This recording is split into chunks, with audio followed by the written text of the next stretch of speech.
Today we're looking at Muppet RaceMania for the Sony PlayStation, developed by Traveler's Tales and released in 2000. This is a kart racing game, and I've been playing it for a week and loving it. I can't say I'm into kart racers as heavily as some people, but I am into the Muppets, and they seem to go together really well in this game. When I started playing it, it made me realize how innovative Sony PlayStation was when it first came out. Going through even the beginning of this game made me realize how far the technology jumped for this particular generation. Only a few years before we were looking at Super Nintendo graphics, which were fine, but this is 3D, and it's definitely a bump. Obviously, this one uses the Muppet franchise, which has a pretty deep cast of characters, movies, and shows. I think this does a pretty good job of reflecting a lot of this. In the late 90s, there was also a Muppet show called Muppets-themed, which lasted a few years. One of the characters in that, at least one, Clifford, shows up in this game, which is nice to see. We don't see too much of him these days. I feel this game does a lot of things right, and that's before we even start talking about the gameplay. It seems to me they were offered unfettered access to the property while making this game. You're going to run into live clips from the different Muppet movies, and they use these clever screenshots on a bunch of different loading screens. And as a fan of the Muppets, I really love that. It feels like they went the extra steps to make this game filled with content just for fans. I guess as far as a racing game goes, for the most part it seems to do what I would expect a game like this to do. First, we get playable Muppet characters in theme-appropriate race cars. We start with only 5 Muppets or so, but the roster is really deep, and you can unlock 25 characters in total, each with their own car. You can also unlock these cars for each Muppet, so that gives you I think hundreds of combinations of racers and cars.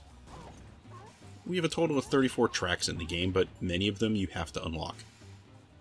We've established that I love this game, but I've also learned that you can't expect to pick this game up and be good at it immediately, or at least I can't.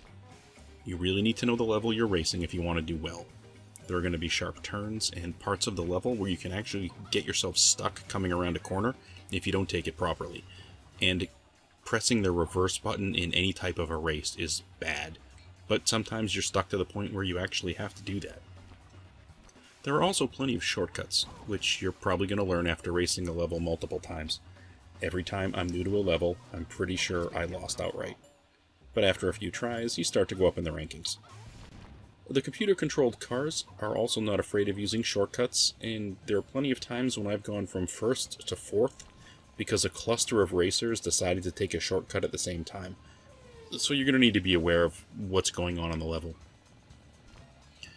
But we do get a ton of unlocks in this game that are fantastic, and you're going to get access to reverse maps, different levels, characters, vehicles. There's a very large list of unlocks here, much larger than I would have expected, and I imagine it's going to take some time to unlock them all.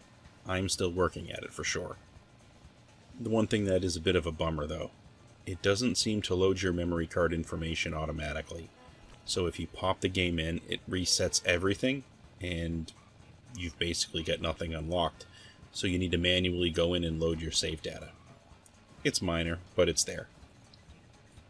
They also did a great job connecting the level concepts to the Muppets themselves.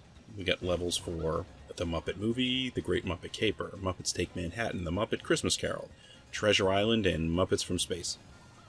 There are also bonus levels past this. One of them is actually Fraggle Rock. That feels like a lot of base content for Muppet fans. I think it plays like other kart racers for the most part, with quick turns, fast movements, lots of bumps and noises. I personally find that using the analog sticks makes this a bit harder to control. That could be a me thing, of course, but I certainly struggle when I use those. Every car also feels like it handles different, and that can be problematic if you're not used to the breadth of what you have here.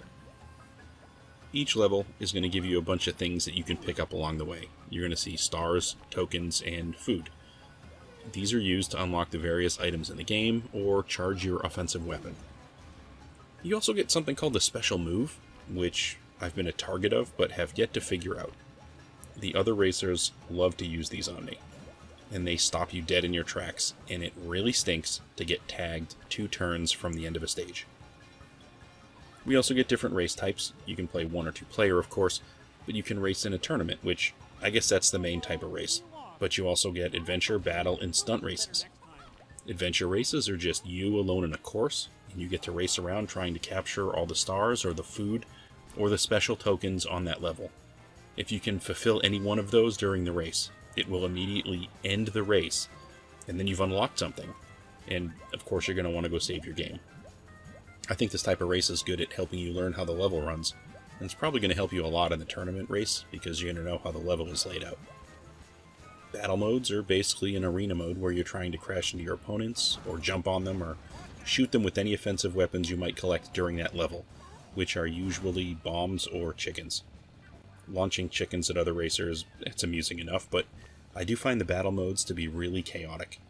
It's hard to know where everyone is at the same time, of course, and it's really just me trying to race away and survive, and I'll attempt to deal with whatever pops into my view and hope for the best.